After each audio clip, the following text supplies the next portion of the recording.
Aujourd'hui, je voudrais te parler des gens extrêmement négatifs.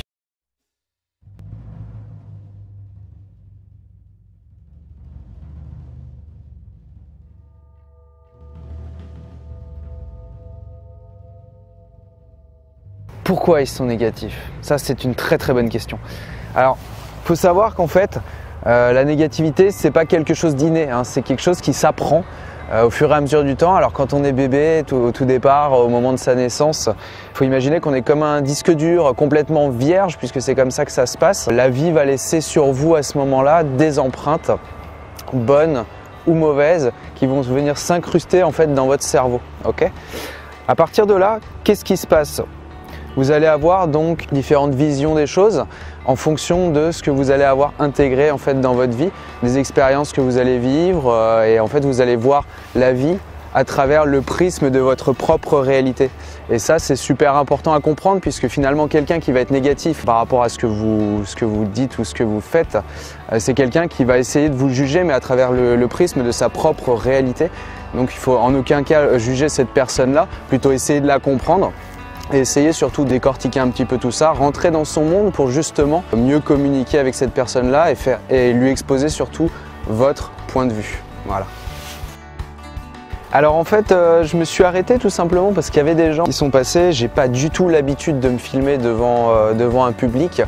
Il y a un monsieur en fait qui s'est arrêté, ça m'a mis assez mal à l'aise. Bon, j'ai continué à parler. Je sais pas si ça s'est vu ou pas à travers la caméra. Bref.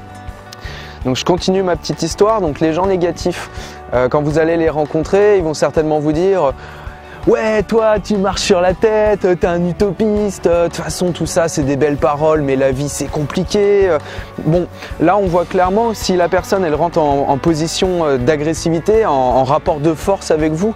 Voilà, c'est qu'il y a quelque chose dans ce que vous représentez qui va toucher cette personne-là, qui va faire écho en elle. Il faut essayer de comprendre en fait pourquoi cette personne réagit de cette manière-là. Essayer d'entrevoir en fait son monde intérieur tout simplement.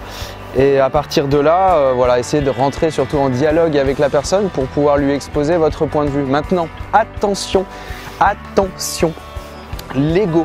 L'ego intervient à ce moment-là, c'est-à-dire que vous allez exposer un point de vue, votre interlocuteur va exposer le sien également. Et là, ça peut devenir extrêmement compliqué parce que les égos vont rentrer en concurrence. Qui a raison? Moi j'ai raison, toi t'as raison, moi j'ai raison, toi t'as raison. Bon, c'est une bataille d'ego qui s'engage. Et à partir de ce moment-là, il n'y a plus rien de réaliste en fin de compte. Vous allez avoir quelqu'un qui va chercher à avoir raison à tout prix, quitte à être de mauvaise foi. Et ça surtout, vous ne le voulez pas. Alors à partir de ce moment-là, si vous n'arrivez pas en quelque sorte à faire adhérer la personne à votre point de vue, moi ce que je vous conseille, c'est de vous détacher de tout ça. De vous dire que de toute façon, vous avez votre propre façon de penser, avec vos propres schémas de pensée dont on a parlé tout à l'heure. La personne en face de vous a ses propres schémas de pensée également. Donc ce qu'il faut bien se dire, c'est qu'on ne peut pas être heureux et avoir raison dans la vie. C'est assez compliqué d'associer les deux. Et puis même si, si vous n'avez pas fait accrocher la personne à votre point de vue, c'est pas grave. La vie sur Terre, elle est faite de pas mal de choses différentes et justement, il faut tout pour faire un monde. Donc je pense qu'à partir de ce moment-là, ça fait rien du tout. Vous poursuivez votre chemin, la personne poursuit le sien sans s'énerver, c'est pas la peine de se taper sur la gueule. Et à partir de là, tout roule quoi. Hein?